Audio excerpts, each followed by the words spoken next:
Balima alina kuma très urgent. Balima bien jeudi 11 décembre 2025. Aywa bina jaraka mogo bora ka kuma tuguni de. Mamour Bari ale u ka ɲɛmɔgɔ ba dɔ ye iya dagali ka dankan don. A bɔra bi a ko Mali pétrolier minnu ni Assimi Gota ye médaille d'u ma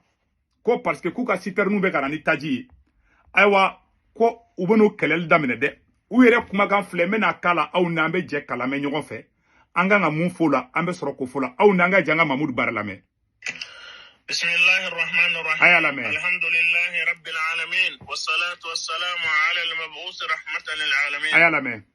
أمبرمو بيزيدي le 11 décembre 2025 ni message kabo jama'atu nusratul islam wal muslimin yoro kan yesi mamunum e mali opérateur économique noye mali na folatigu munu ya soratigu ye jago sirala al mujahiduna fi sabilillah kamin unana jamana konnana o ya jira ka fo kuti se masima mawo mami imi yere do kelaina utisima utisika na fuluma uka kele nyeselembe ubi ka mamunu kele doron ani mamunu farluka o message wati bele jele na ubi sigaka Mena nintle filen konnana ayera kafo mali jagubatigu do munun nana kana ni gouvernement ka jukurma dondo ni ka sementia voilà wati min al mujahiduna fi sabilillah uyuka kuma kambo ka jira kafo bele jelende ki yera mabbo ikani kana flodo mana uyi fem min balika kana do jamana konnana voilà no essence an gasoil ana nyono uyi sira de fem munumna muti magara no population ka dumne no ka furawe ba se tale mim se ka donnay mais al mujahiduna fi sabilillah una nakara yetle flein konnana ma do de wulla ku kan na fulo ku ka mana na fulo bele jelen taka don fenna uyi fem min bali noye kuka siterni uta kuka chauffeur uta a don kelen konnana no opérateur économique munu bi jamana konnana munu yera ujolen be nu da utu nu garafe buka medaw duma ku barkada ka ke walela wala sobatira ka fo nu de yu yere bange jama bele jele ku yere jira ka jira ka fo ulu fana farlen benin kelen ka ni gouvernement min bika kele ulu fana farlen ba ka kele na wala jama ba jira ka fo umu janfa ni ala sonna wo ka intérêt bi yoro la jama bina bele jelen vise ka kusi wa ko intérêt donendo kamin station na fukata si izinula fukata se o ka nafalo sorosira bele jelen donendo am bebe jamana ko na ye jamana dunde am fana ba be don jamanai al mujahiduna fi sabilillah wa ka soro bele jelen boyoro do ni aw yere bakun aka demba yate de aw yere bakun ayaw nin don fenna na soro outsika min supporter ni ala sonnama aw yere bakun ana kan na fulo amana soro yoro la aw vigilant ni ala sonnama ni message de mujahidina yoro ka nyesi mali population bele jelen ka ke shede ok chéri ka fo nunu de yu yere la don kelena an kun bu jete population simple de munu binani malo ni sukaro ni tulu ka di population ma mais nu nana kana don kelela mana ulu de yu yere do kelena amu tonye ulu de ku yerma ku tonye ni koina hada wa sallallahu ala sayyidina muhammad sallim walhamdulillahi rabbil alamin aywa abela jili amede munu me kana nu ka citerne ni ni Assimi Gota ye médaille d'u ma u y'u kale k'u ka citerne dɔrɔn tɛ dɛ u ka station bɛ Mali dugu o dugu la u ka usine bɛ Mali dugu o dugu la u ka sɔrɔfɛ bɛ Mali dugu o dugu la ayiwa Bina Jara ka mɔgɔw bɔra ka kuma u ko k'u t'a si to yen bilen ko c'est terminé k'u b'a bɛɛ kɛlɛ u ka intérêt bɛ yɔrɔ la k'u b'a bɛɛ kɛlɛ u bɔra u y'o kuma de fɔ ne kɔni ka dugawu bɛ vraiment ne ka respect bɛ Mali opérateur économique ne ka bonya baw ka nga soutien baw ye fana bon abela jele ay mo mi kuma na to ko Mamoudou Bari be bado voilà ni de to ko Mamoudou Bari akumbe Bamako akumbe barake garbal la si ça tara fara mo kon nka negen me mo ngani fodron u bora ka kuma mu fo menace didu bon nekeni taklata e muyeni na munu tara fara munu ne kentina togofoli kenike ne tara togofoli ke o main video la parce que ne ka bonya bu beka tiana ne ka bonya ba o kande munu yu ka siter mu blakana bon Assimi Goïta médaille min di awma ayawla c'est problème de ma Assimi médaille di limi ka awma de awa ni aw wara ku kala de minale fla awbulu depuis ne yawe domina ko médaille de be ka di awma ne se gutu wara ski ga sokono ka kashide ngoy Assimi kungo la sauma awma jara transport ka kaya jara transport yeni wona sire ke jara transport yeni problème de soro ne ya fa wakati da awma ne la mede nga ko simbo ni siter ni ko ina u ka baga u ka licence minana u ka fe mina awla che faut être adamade bolni bolole bebe fembe soro Assimi médaille mun di awma aya aye cadeau empoisonné de di awma ama médaille di awma ko ye face de nyuma inde aye médaille di awma parce que aye aller Assimi Goïta ka fanga de sauver parce qu'aller le tc quoi à tc quoi normalement dans un pays sérieux ni en que États-Unis ni en que France ni en que jamana nyama fenfeye président naka mogo de ba fo siterne tukunya aw ka jofolo comme insécurité be ambe yoro sécuriser ni yoro sécuriser ka banque mami aw be barake mais wakati bina aw be marafakise utula aw ka chauffeur be faga na ta ko flobe sabaka ka chauffeur be faga o bera ou be ka pression ka quoi parce que ou ba don aw be o ya aw de ke sadi ka o ya ke kele ke bere de sa o ya do jago ya kele de connaissance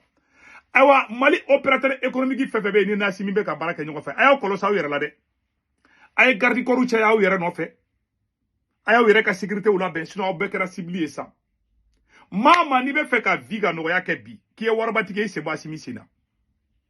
Assimi jamana ta tiedi ka jamana tien solution tabulu fo tabulu ate ma fe ata da ma de ma chife aw munu flane Assimi Goïta médaille di awma Assimi aw kelo de mina ka aw don kasola wugati mina énergie problème la ou ya galon tike ka noro awla ka aw mo kelo de mina ka aw don kasola ku ka virement ngla ka aw ye zonye ka soro ka aw negen tukuni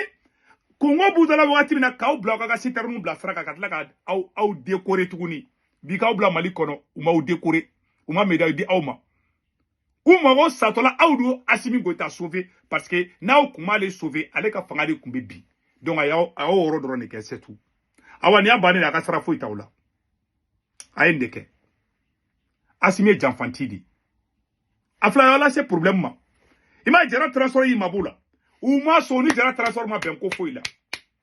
jara transforme ya bala mogo nyana mawte ema jara transforme fola jara transforme de kumbe tero ko fo Mali fama wi mais depuis le problème soro uma solution soro ni jara transforme na blara wala bon problème est jume ça Assimi Goïta wati mina Assimi be ka médaille di awma Assimi Goïta négocier ni bina jara ka mogo wi ka siterni fali ka siterni doni ko fale jatke wale mogo ka maw blalla ay siterni fale no di ok o fale no o ara ke Mali sorosu be ka kule dongo do ayra sorosi nyogo minale flek o be jatke wale mogo bulu kaka ferke kulu bla te ko nyengini de ale be ka essence ko de nyengini parce que ale ka fanga do ale ka strate machila na li rete ok o te benen ko fe Assimi Goïta médaille di awma domina au lendemain après dron attaque damina tukuni parce que Assimi que négociation de ke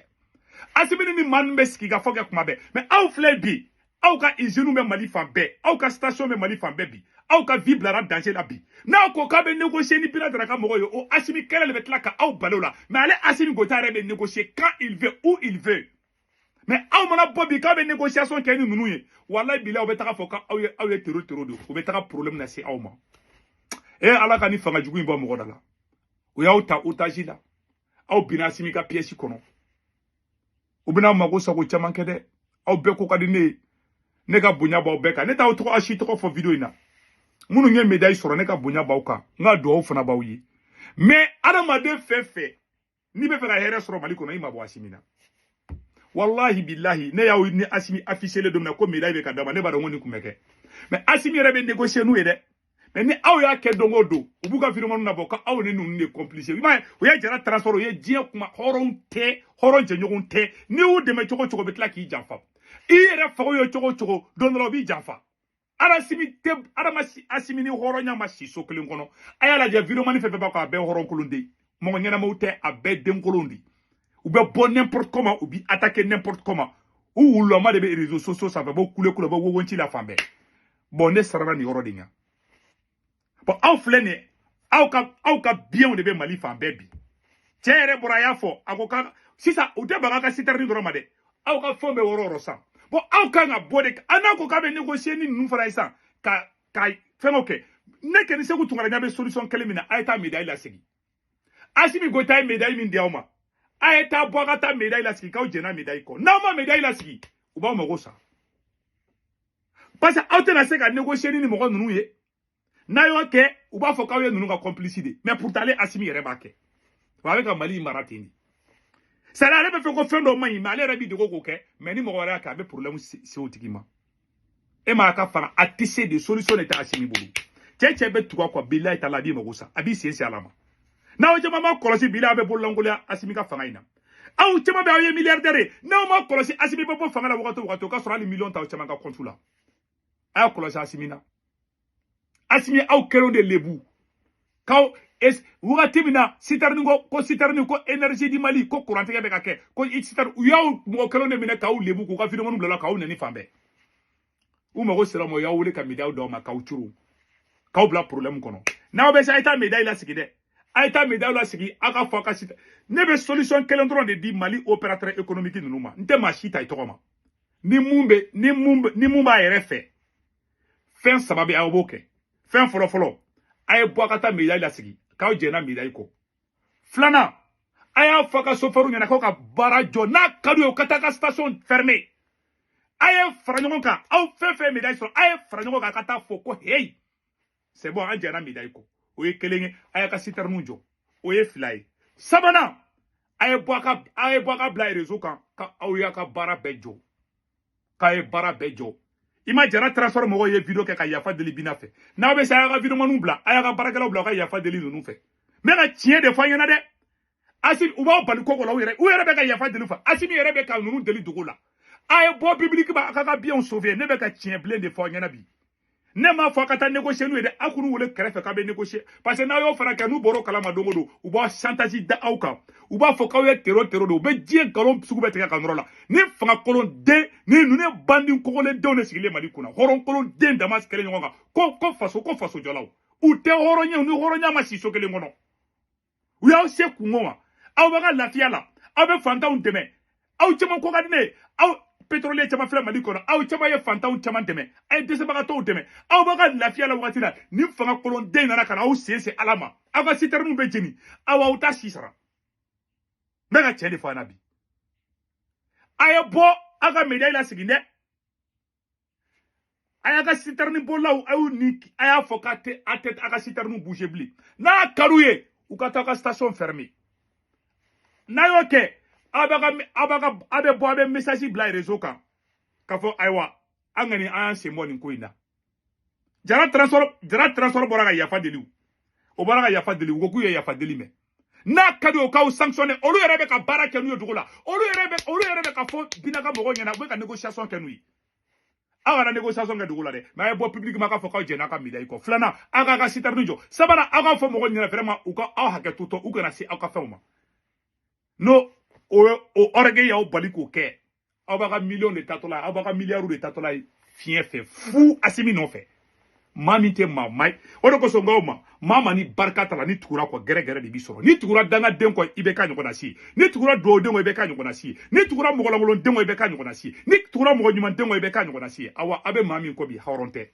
cɛ bɛ tugu a kɔ i bɛ lagosi de sɔrɔ mɔgɔ mɔgɔ y'a dɛmɛ ka taa M5 na ka na hali Mamadu Dunbiya ka port min filɛ nin ye o y'a ka port bɛɛ labila yen a y'o janfa ka taa fɛn dɔ a bɛ ɲagwa mɔgɔ min b'a tɔɔrɔ k'a ɲagwa a bɛ bolo de nɔfɛ hɔrɔn tɛ maa min b'a yɛrɛ faga y'a t'o fɛ M5 ye ko bɛɛ kɛ nin kun tɛ foyi dɔn nin bobolama de don M5 de nana ka na ni pilanw ye ka tɔgɔ bɛɛ di nin ma a y'o M5 kelen kɛlɛ maa minnu kun b'a buruja kunun ko danga deya signe fen folo mi mamin be yo ye aba jugu doron de ko ata ni ko yo ye mama la danga de do ni ala na kracha ayta mo ko korba ni ga sadi mo mi a nyini kunu e ka faga e teri ol de bi mu ya nyini kunu ke e bo e tato jiwo yo fe ki saba ka bo jiwo yo la i bole bogo fefe bila ki ko ki je ki sanuya ka parfait fie e la e ma kelebere so fo tigi yo ye mama la danga de do horonte